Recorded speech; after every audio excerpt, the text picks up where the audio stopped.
I want to welcome you to the Ask Jeff YouTube channel. Here is today's question. It says, is there any biblical support for a, quote, age of accountability? Before we talk about the biblical support, let's talk about what is this phrase, the age of accountability.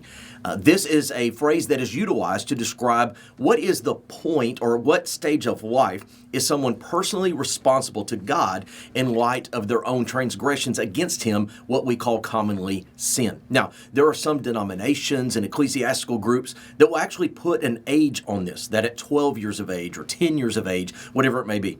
The biblical support should be our guide when discussing the age of accountability.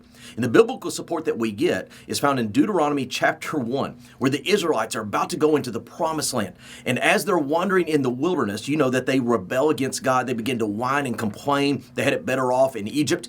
And what does the Lord do? He says that everybody that was whining and complaining and griping, they would actually perish or die in the wilderness. But in chapter 1 of Deuteronomy, it says, except for those who did not yet know the difference between good and evil. Now, that's an important phrase, good and evil, not good and bad. An infant knows the difference between good and bad. An animal knows the difference between good and bad. But good and evil is comprehending one's rebellion against God. When you get into the book of Numbers, chapter 14, it talks about those that go off to war. And those that could go off to war were of the age of 20 and older versus 20 and younger. And so a lot of people say, well, maybe the age of accountability is 20.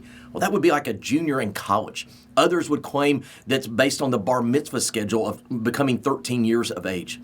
I like to go back to Deuteronomy chapter 1, the difference between good and evil.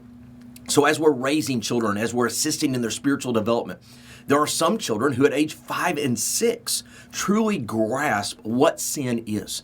And there are some that do not completely understand till they're 10, 11, or 12 years of age. I cannot tell you how many times I've sat down with families and with children discussing what sin is.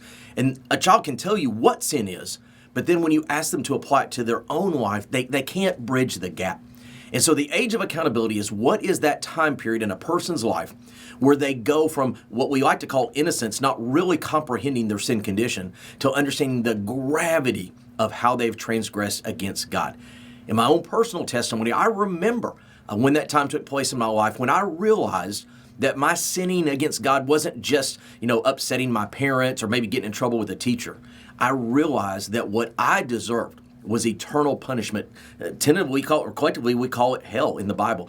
I realized I deserved that because of my inappropriate behavior. And so my age of accountability was at 7 years of age. Others may be a little bit younger, some a little bit older. The important part about this question is that as we're raising children, according to what the Bible says, in the fear and the admonition of the Lord, is continue to pour into them and share with them and talk them through. Because once that time period hits, then there's full accountability for one's sin. So the term or the phrase age of accountability is not directly found in the Bible, but we do see constructs in the Old Testament testifying to it. It's a great question. If you have a question, send it to askjeff.net. Maybe your question will be tomorrow. Thanks for being a part of today's daily question. Now, we answer a question each and every day. Please feel free to submit a new question at askjeff.net. We may not have gotten to yours today, but we eventually will continue to be a part of this. Subscribe so you don't miss out on a question every day.